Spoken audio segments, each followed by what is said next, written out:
Original language with sub titles actually. Ashwini గారు ఇక్కడ sir, అంటే మీ వరల్డ్ చేసేయడానికి ఇప్పుడు మనం ఉన్న వరల్డ్లో ఇది కావచ్చు, శంబాలా కావచ్చు, ఇవన్నీ ఈ సెట్స్ అన్ని డిజైన్ చేయడానికి చాలా వందల మంది పనిచేశారు. అసలు వీటి గురించి చెప్తారా? సో ఈ డిజైన్ ఎలా జరిగింది, ఎంతమంది కష్టపడేవారు మీ డ్రీమ్ని ఫుల్ఫిల్ చేయడం? చాలా మంది అండ్ ఫస్ట్ ఆఫ్ ఆల్ మా production designer Nitin Jiani and ఆయనతో పాటు ఒక కాన్సెప్ట్ ఆర్టిస్ట్ ఉంటారు. అండ్ కాన్స్టెంట్ ఇది అంటే జూమ్ కాల్స్ అయితే అసలు హార్డ్ డ్రైవ్ జూమ్ కాల్స్ ఉంటాయండి బేసిక్లీ డిస్కస్ చేసేది. ఎక్కడ అంటే ఈ వరల్డ్లో ఇష్టమైన ప్లేస్ నాకు ఆ శంబాలా ఇష్టం అండి. ఆ శంబాలా స్టెప్స్ ఉంది కదా, రేపటి కోసం ఆ స్టెప్స్ మీద కూర్చోవడం అసలు చాలా పీస్ఫుల్ ఉంటుంది. మీరు చూసారా అక్కడ? వెళ్ళారా? ఆ స్టెప్స్ ఇంకా చూపిలేదా? ఆ సన్ రైజ్ సన్సెట్ చాలా బాగుంటుంది అక్కడ.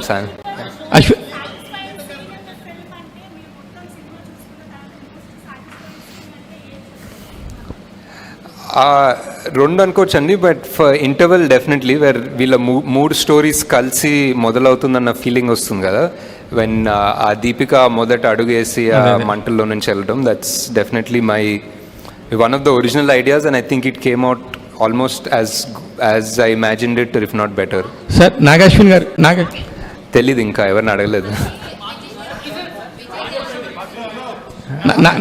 తెలీదండి, పార్ట్ 2 షూటింగ్ ఎప్పుడు ఉంటుందో తెలియదు, ఇంకా రిలీజ్ అంటున్నారు.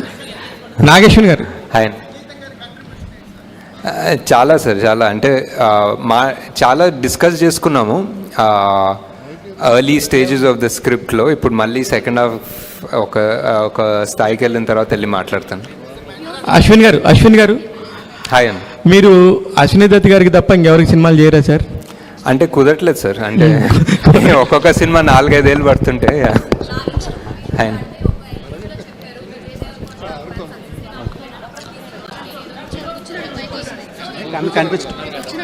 నాగశ్విన్ గారు ఆ ఫస్ట్ పార్ట్ చెప్పలేదండి, సెకండ్ పార్ట్ చెప్పాను, ఉంటారని చెప్పానండి.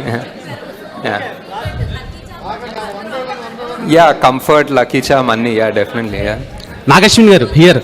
యాక్చువల్లీ 3 times చూసాను మూవీ నేను. అర్థం కాని పాయింట్ ఏంటంటే రాక్సీ క్యారెక్టర్ 4వ సార్లు చూడాలి ఇప్పుడు. చూస్తాను సార్, ఈ రోజు కూడా వెళ్తాను ఈవినింగ్.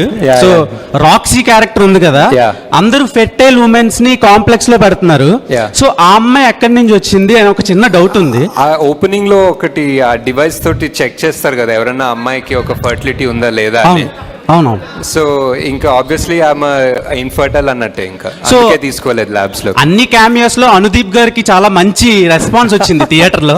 ఐ థింక్ ఆర్జీవి గారికి అన్నిటికన్నా బెస్ట్ రెస్పాన్స్ వచ్చింది అనుకుంటా యాక్చువల్లీ.